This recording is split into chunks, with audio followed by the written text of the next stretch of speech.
Hello, Playful Warriors, and welcome to another episode of Climate for Fun, the podcast that turns climate change into a laughing matter. Here is Antonio Solituro, climate scientist, writer, and comedian. I'm thrilled to have Matteo Menapace with me today. Matteo creates games and teaches other people how to make their own. Welcome, Matteo, and thanks for joining me.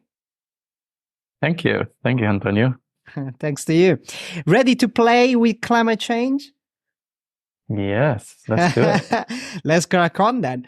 Cool. So, Matteo, I read that you make games that provoke minimum playable dilemmas. Does it just mean people don't understand how to play them? I mean, can you tell me a bit more of that? Yeah, pretty much.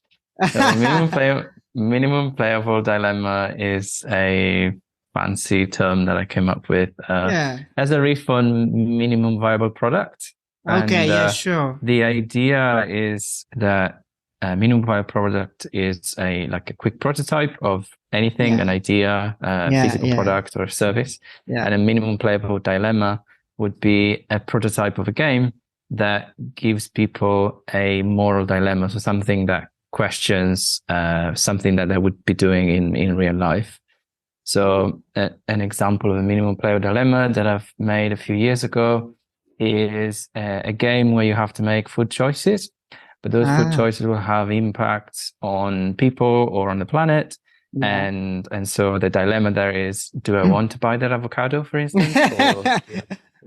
It's always about avocado, isn't it? It's always about avocado. It's always there. It's always there. Everybody loves it, but sustainability is not quite. Avocados. Yeah, damn it. Well, okay. So it makes us think. Yeah, that's the meaning. Okay, cool. Mm-hmm. Okay, together with Matt Leacock, we created Pandemic way before COVID. You made Daybreak, which is a cooperative board game to stop climate change. Yet the first name you chose was actually Climate Crisis. So did Matt change it to avoid spoilers this time, or what? No. We started calling it Climate Crisis just because it's about the climate crisis. So true. Like Pandemic is about a pandemic. Yeah. So it was the quicker, simple, most direct working title that we could think of. Yeah. And it kind of just says what it is on the tin. And then when we started working with the publisher, the idea of having a name that was more optimistic, more poetic, more action-oriented, and also that had a reference to the sun, and that was also shorter as a name. Yeah. So we had a few criteria that we went through when we did that naming exercise, and Daybreak was this title that kept coming back in our brainstorms, and took a while to warm up to it for me. But the more I think about it, the more I like it. Do you like it? I mean, it's catchy. It's catchy, definitely. It's not. I mean, I to be honest, it's not immediate. I don't immediately associate with climate change, climate action, but obviously, not the same. It sounds good. It does sounds good. So it's all about marketing, whatever works, I suppose, but it does. It does we also, another criteria was that we didn't want necessarily for it to be obviously about climate change. Okay. Or the climate crisis. Yeah. But to leave a little bit of room for intrigue and for people to be curious about it. True. And a test that we had when we were looking through potential name candidates was using the sentence, have you played XYZ? So have you played Climate Crisis? Felt a bit, have you played Daybreak? Yeah. Felt short, intriguing, true. Something that might more gamey kind of thing. Yeah. True. Certainly. Yeah. Okay, cool. Makes sense. Makes a lot of sense. All right. I'm sure many people must have told you, Matteo, that's cool. You want to do something about global warming, but don't be a kid. It's just game. So I bet you have already answered to my next minimum playable dilemma, which is how on earth can your game help people fight climate change? So it can help people get a better understanding of the scale and the systemic issues around the climate crisis. So in Daybreak, you're looking at climate change as a global issue because it is a global issue. Well, yeah. And it allows you to see the scale of the problem in a way that some people have described as intellectual vertigo. Ooh. Or as a visceral experience, or what it's like to see the build up of cumulative emissions and the fallout and the knock-on effects that they can have around the world, and the impacts that they can have on that cumulative emissions have on planetary systems and also on ecosystems, on environment, and on people especially.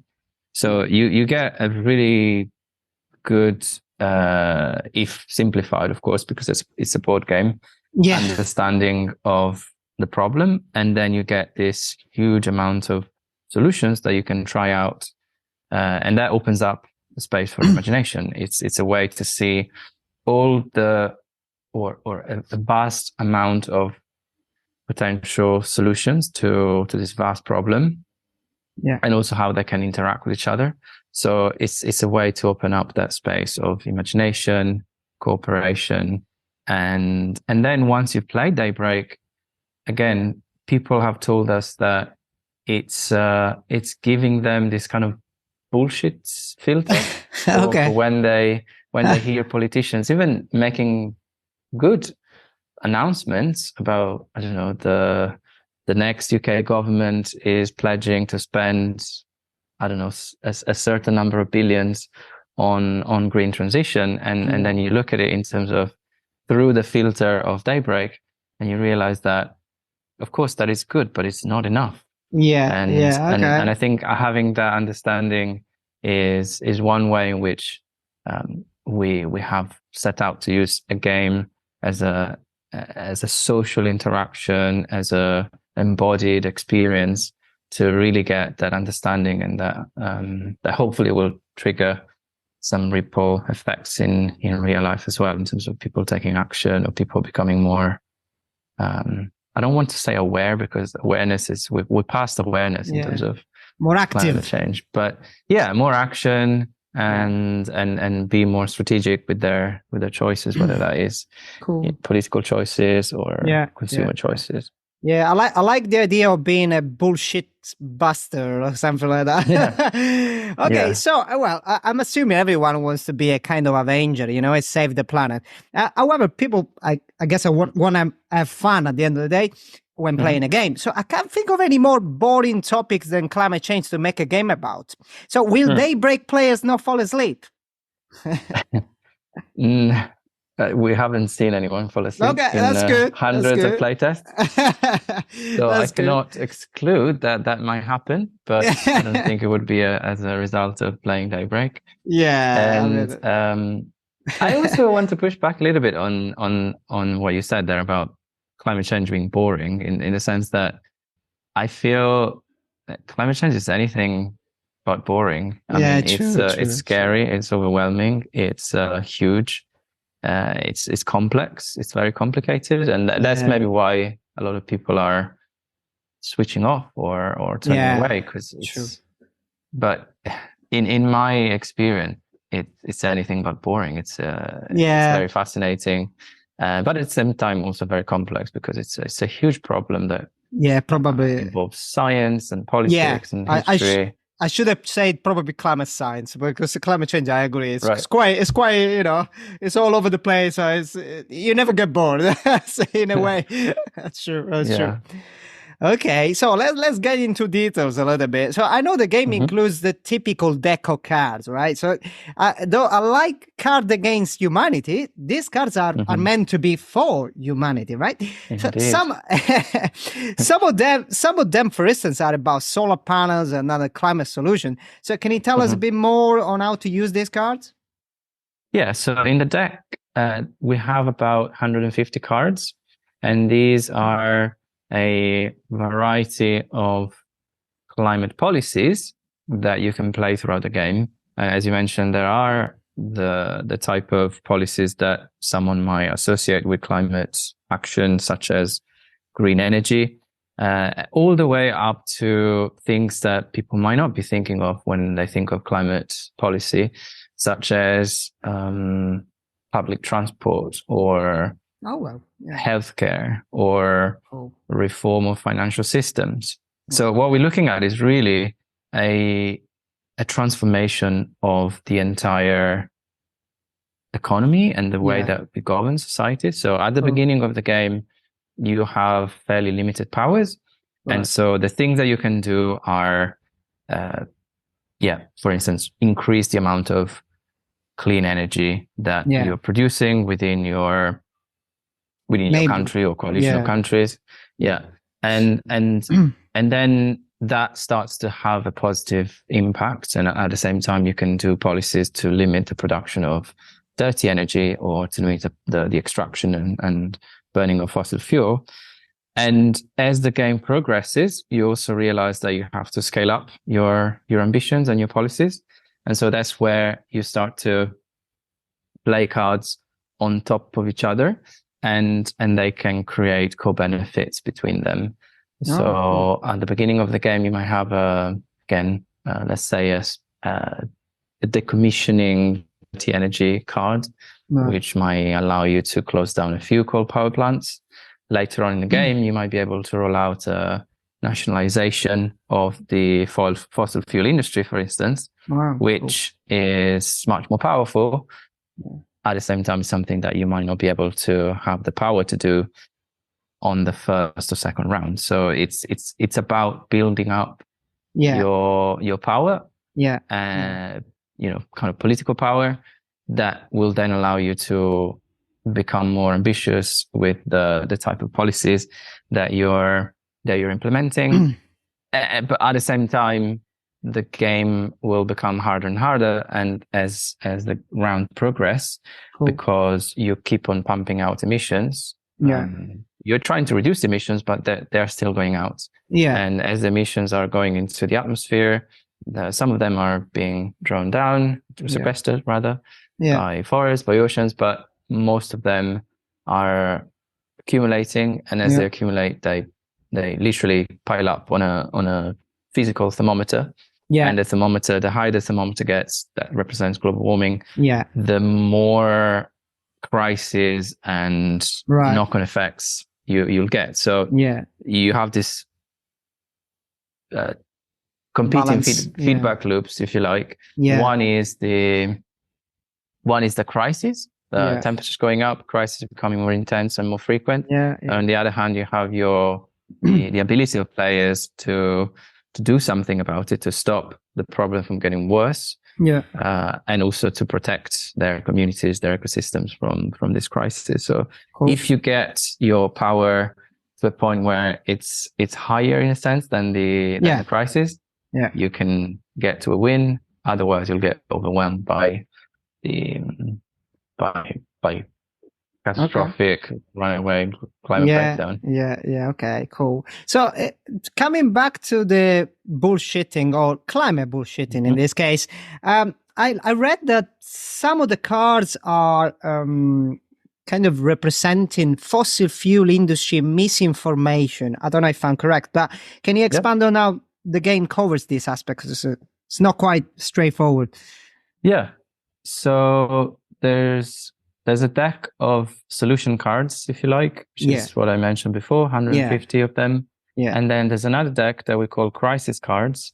And these are a number of cards that you will draw each round and resolve as a result of the of how high the temperature has got at that point. So each round you basically you take some actions, you do positive stuff, you try to improve the situation, and then the game itself will push back against you through this crisis deck. And the crisis deck is formed by crises that represent disasters or climate shocks, like hurricanes, like heat waves, like floods. So weather stuff. And then also economic shocks. So you might have a housing market collapse or an economic crisis. or a pandemic, or a pandemic. Or a pandemic, yeah, exactly. Yeah. There is a pandemic card indeed. Oh, there you go. Of course, of course, of course. Yeah, obviously. Famous game. Yeah. And then you have the fossil fuel industry that is causing disasters or that is creating friction by spreading misinformation, by taking away resources from you. So we encoded the enemy, if you like. Yeah, true. In the crisis deck. Yeah, there is a new word now. It's no more climate deniers, but climate delayers. I don't know if you heard about. Yeah. That's the new totally. a sort of evolution of deniers into delayers. Okay, cool. Yeah. So each player can choose either the United States, China, the global South, or Europe. So have you already got any complaint from Brexiteers for bringing the UK back into the EU? Or? Not yet, but we're probably. That's good. We're waiting for them. Yeah, but we actually had quite recently a review from a right-wing media outlet in the US, which called us woke, bored as in boring, going back to that, boring, climate change, boring. So it's a board game. So maybe I don't know. I don't think they played it because they got it really wrong in their description. I see. Okay. But it's on the radar of US right-wing media, and I suppose because the game is going to come out in about a month and a half. Okay. Cool. The first batch, and definitely by Christmas for most of Europe and the US. So by that point, we might get some Brexiteers complaining about the fact that we've lumped the UK into what we call Europe, which is technically, the UK is part of Europe. Geographically speaking, geographically speaking, yes. And also, sense. When it comes to climate negotiations, the UK still is acting as part of the EU bloc. Yeah, I guess. And then we have the majority world, we called it, which is also known as the global South. Yeah. And these are the countries that have historically the least responsibility for the climate crisis. True. And yet they are geographically and politically and economically in a state where they're bearing the brunt of the crisis. Yeah. And also, as the name suggests, majority world, they are the majority of the world population. Yeah. So the irony of climate change, basically. Yeah, the irony of climate change, or the injustice of climate change. Yeah. So we try to give them agency, some kind of representation in the game, and the majority world is an interesting player type because they have a very challenging internal situation. So they already start with some people in crisis to represent the current state of the majority world. So they are the closest to losing the game, if you like, from the start. Right, okay. You give a hint here. You give a hint here. Don't go for the global South. Well, if you play with 4 players, you've got someone has to pick the global South. Yeah, true. Actually, the majority. Let's call it the majority world because that. Yeah, the majority. Okay. And but at the same time, they have also the ability to grow and to leapfrog some of the sort of dirty development that happened historically in the global North. So they're an interesting player to play. Like, it's definitely harder if you pick the majority world as your first game. Yeah, but it's one that can give you also a lot of satisfaction, if you like, and a different perspective on. So the majority is for only ambitious players, yeah. To start with, I would say, yes. Yeah. Okay, cool. Right. Speaking of politics again, so now more than ever, cooperation-focused game has got a lot to teach to our world leaders. So have you received the endorsement of any politicians so far, or they just reach out to you to get Daybreak for free? Or kind of. Okay. I mean, we haven't received endorsements as such. Okay. Because the game is not officially published yet, but we've been talking to people who are in politics, and some people have been also helping us in translating, if you like, the game mechanics. So what happens in the game cards to policies that could become part of a government agenda. Yeah.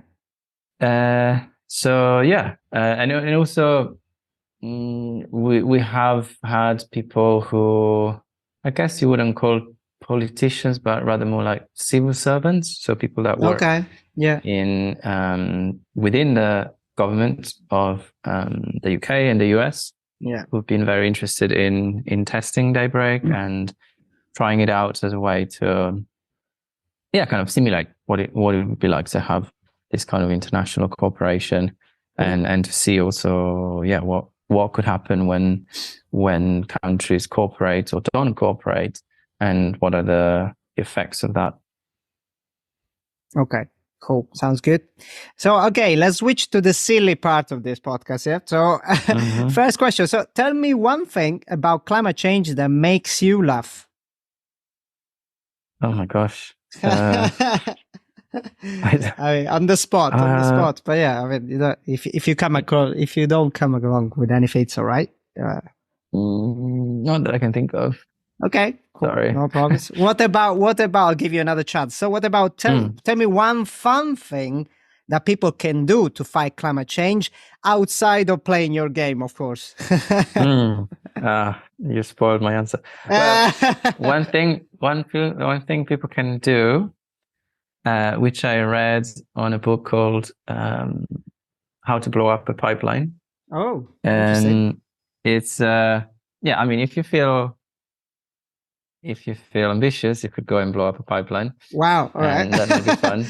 There's a book. There's a film about it that came out recently. Oh, really? But another thing that might be more doable for people, and also came as an example from that book, is you could, just as an act of kind of playful vandalism that doesn't cause any actual damage, is you could deflate the tires of an SUV or a sports car, one of those cars that are very loud, very dangerous, very polluting, just as a sign, just to see what it feels like. Yeah, well, it sounds fun, to be honest. To me, I mean, I'm thinking about a friend of mine who just bought a SUV. So I might do this trick to him. Like, I hope he's not listening at the moment. Anyway, so that's fun. That's fun. Yeah, and we should say, if the SUV is electric, then maybe not. Yeah. But, okay. Let's double check on that first. Yeah. Let's only target cars that are very polluting. Right. So quiz time now. Yeah. So it's kind of a game, let's say. So there's the points you base it's only for the glory, so no money involved. But you're gonna play Who Wants to Be Climate Aware instead of no millions involved. Right. Okay. So you got 3 questions. For each question, you got 3 possible answers. Right. So ABC. Right. Yep. First question: what is the annual carbon footprint of the energy used by all US games equal to? Right. A, putting 5 million gasoline cars on the road. B, putting 5 million Daybreak cases on the shelf. C, putting 5 million smartphones away to play Daybreak and save the planet. Which one you go for? I think I would go for A. There you go. Putting 5 million gasoline cars on the road. Yeah. So it's quite a lot 5 million cars is the impact footprint of the energy used by all US games. Yeah, video games, of course, not board games. It's a lot. Huh? Yeah, it's quite a lot. So, second question: who said that scientists ignored the fact that gravity plays a role in hitting the Earth? So option A, Isaac Newton, after a massive apple fell on his head that damaged his brain. B, Matteo Menapace, after playing Daybreak non-stop for 1 week. Or C, Australian Senator Gerard Rennick. I mean, it must be Isaac Newton, right? No, I'm joking. It's the Australian senator. You're right. He was tempted to say Newton. He might have said it. Nowadays, they say about they invent quotes about anyone. Yeah. So okay, last question. You can go. The 3 out of 3. So what is climate doomism? Right. So a climate theme remake of the Doom video game. B, the idea that we are past the point of being able to do anything at all about global warming and therefore we are doomed to become extinct. Or C, the idea that Daybreak will never be as fun as Doom. Yeah, I mean, can I go for 2? Yeah, the B. There are 2. The B. Yeah, the idea that we are past to the point of being able to do anything about global warming. But also, I feel that the third answer could also be true. Oh, come on, don't be modest. So it's all right, we'll get there. Yeah, cool. All right. So thanks a lot. And that's the end of Climate for Fun episode. Thank you so much, Matteo, for your fun contribution. Thank you. And of course, thanks to whoever tuned in today. Next episode will be in a month or so, as usual. In the meantime, remember to fight climate change one laugh at a time. Ciao. Ciao, Matteo. Ciao.